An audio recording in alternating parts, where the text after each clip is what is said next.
My name is John O'Malley. I'm a publican here in Rathdowney. I'm a third generation publican. We're in Rathdowney since 1911, and now my son has taken over from me. So we're the only fourth generation business in Rathdowney at the moment. I'm Barbara Maher from Rathdowney. The square was always a great place to grow up. You had the people if you needed them. They weren't always in their place, but they were there if you wanted them. You could open the door and go into any house and be made welcome. That was the difference. You knew where everyone lived. You could open the door and go in and be made welcome. And there were great neighbours and great people.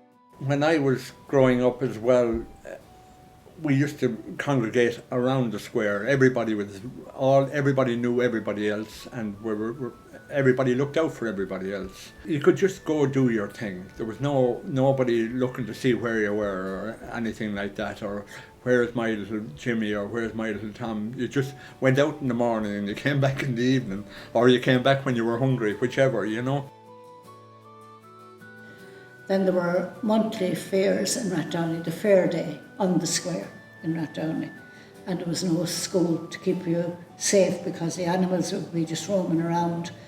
And there were stalls that men came from Dublin. Sean Barry was the man that had all the toys and household stuff and all. And the place would be packed with people like that. And then the day after, if you looked around in some parts where you could find coins, where the men that were selling the animals all had lost some coins, and we knew where to look, where to stick in under near the trees and things like that on the square. Down by the river there at the back where Sherman's was, that was a marketplace as well during the fair days. And on that side, off the square, they used to sell pigs and sheep and things like that, whereas up in the square they used to sell the cattle. we were inundated with pubs, mostly because it was a brewery town, I'd say. The brewery in Rathdowney had a Christmas party every year for the children, and it was held in a cinema in Rathdowney, and every child went, whether you were part of anybody working in the brewery or not. Anyone could go. Once you were a child, a visiting child, anyone you could go. And you would get a goodie bag going in, and there were streamers and sweets and every kind of things in it.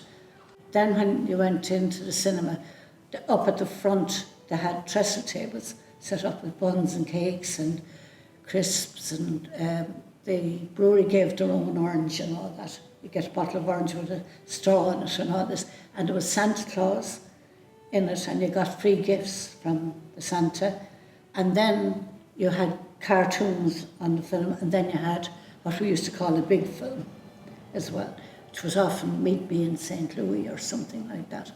And when you were going home, you got another bag to take home if there was kids in the house that weren't old enough to go down. When it was really buoyant, the brewery was an extraordinary place because there were so many different people down there. There was cask makers, there was all sorts of stuff, and then the farmers would be drawing in their barley, and you get the beautiful smell of fresh barley being brought in. But the buildings, which were magnificent buildings, were destroyed, and they were magnificent buildings, magnificent stone buildings. It was one of the best places to grow up, I would think. As I was growing up, we had a thing right in the middle of the square called the hut. And in that hut, that was actually like an old caravan that was just left on the middle of the square. And it was left there maybe for 30 or 40 years and never moved.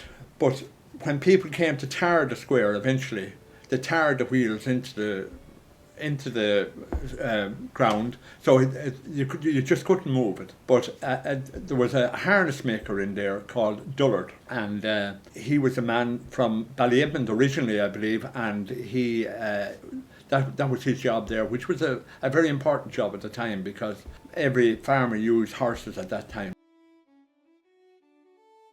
There was a lot of places that they were so lovely. When we go up to Campins Moor, we used to have to go up by Newtown Perry, and there was a family of girls used to come on holiday there, and they'd be standing inside the gate when we'd be passing, and they'd say, hello, they were lovely girls and they were really quiet, And we'd say we're going up to the river, you come in and they'd run in and get a towel and things, and they'd come too.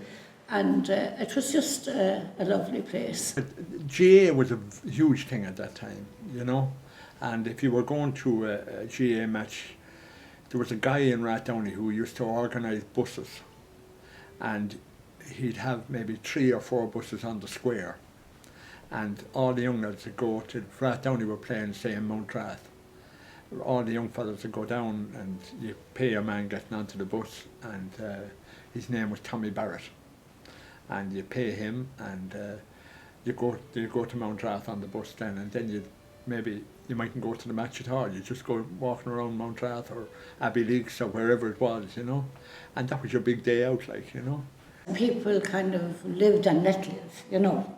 And if they shared things too, you know. Somebody had something, they'd make sure somebody else had it too. You know, it was just a warm, different.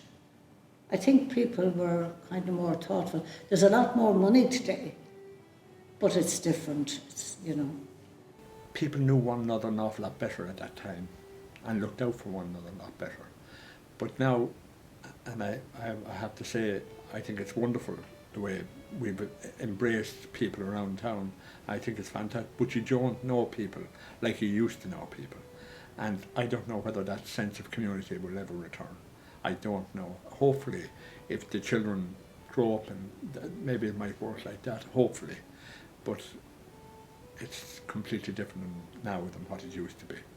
Well, no matter what changes, which it has changed a lot, and we lost a lot of good things that would have been of interest for people coming over and back from America and England and all, but it's still Rathdowney, and it still has something special. So.